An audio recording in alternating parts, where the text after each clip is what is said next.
Yazi kunento engisathanda kuyinaka ngama-opposing fans, ngabalandeli abangayilandeli Orlando Pirates. Ngiyazi kunalabo abamjabulelayo umfuking ngokuthi kungenzeka alandwe iBarcelona, but kunalabo abangayithandi nje iOrlando Pirates isidalwa naye umfuking abangamthandi. And indlela abakhomenta ngakhona ngomfana omncane kuyadabukisa impela. Because laba abantu abadala laba, abantu abadala laba abamonela enganeni.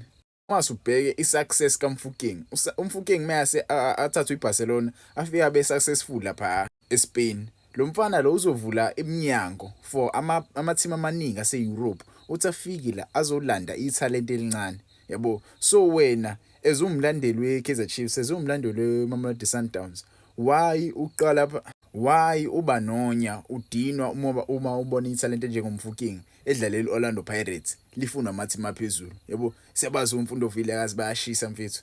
Mfundo Vilakazi uyashisa udlalela iKaizer Chiefs, bakhona umduduzi Shabalala, bakhona oMabhena, oLetlahu bakhona.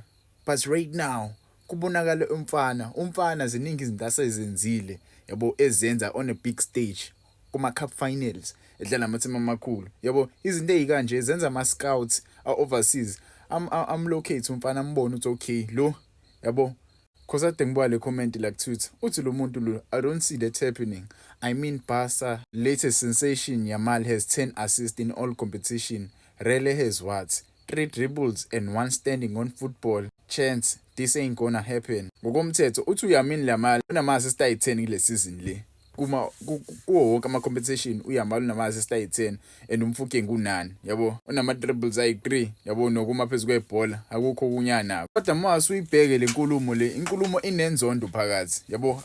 Cause umuntu onengqondo uyazi ukuthi umfuking akafunwa ile iBarcelona le endala. Ufunwa iBarcelona, iB team yeBarcelona. And uYamin Yamal wathola ama-benefits ahlukile kunawo umfuking. Umfuking usuke obhuqwini bafethu.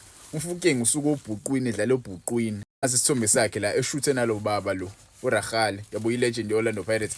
Ngeke ngimbize ngelegend but wayidlala iOrlando Pirates, yabo. Intwana ayisuke lobhuqwini mfethu, edlala obhuqwini, but right now siscoutwa iBarcelona. And iB team yeBarcelona, it doesn't mean yobe ezodlalela iB team ngeyazayo kuyidlalela iA team. Kuyikhandla kwakhe ikona kuzomenza abizwe iA team, yabo. So mekuzoba nama-fans acomment into ezikanje, it's Wolves saw that guy is probably not better than their players and didn't want to waste his time, but we have gents here who believe he's going to bench Ansu Fati and Rafinha.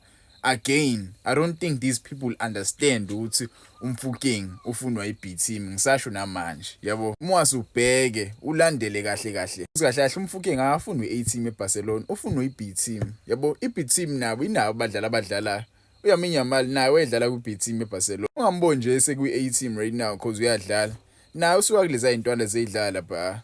So I fail to understand the reason yalama opposing fans angayisupport Orlando Pirates, yabo. Mina ngumfuking njengoba ngiyodlala neAl Ahly, kuthiwa ngumfuking, yabo, njengoba beyodlala nje komgqibelo noAl Ahly. I would make sure ukuthi ngidlala kwangempela, ngishaya i-hat-trick mfethu, hey, amagula ngaphandle kwebhokisi, yabo. Cause yabona ngale game abazoyidlala ngomgqibelo izobibukwa ngempela ama-scouts, yabo. Lama scouts la kuthiwa ayamonitor.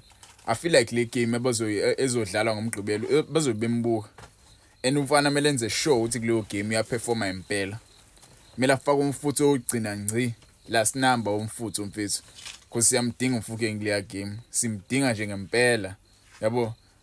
Mengicabanga le inkulumo lezi eshuwile ama-fans, ama-opposing fans, izomakha yena umfuking noma izombhidliza, yabo. Because uma umfuking umdlali alright kumele aqine ekhanda, le inkulumo lezi kumele zimakhe, yabo. Approve wrong lama-haters lawa amdoubtayo. Because umfana siyafuna ukumbona umfana ephesheya, siyabafuna ukubona abafana bethu abadlala eSouth Africa bedlala le phesheya, abafana abancane. Avule iminyango mfethu. Singiyatholakala abafethu ka-Facebook, ngiyatholakala ka-YouTube. Most of ama-videos sengizowaposta ka-YouTube. Ngafike ungifollowishe lapha, ikhona i-link kwi-bio yami. Khona ka-YouTube nguVana Sports, ka-Facebook nakhona nguVana Sports, na-Instagram futhi nguVana Sports, yabo. Ngafike ningitshele lapho nisizwa kanjani ngalolu daba lolu kaMfuking.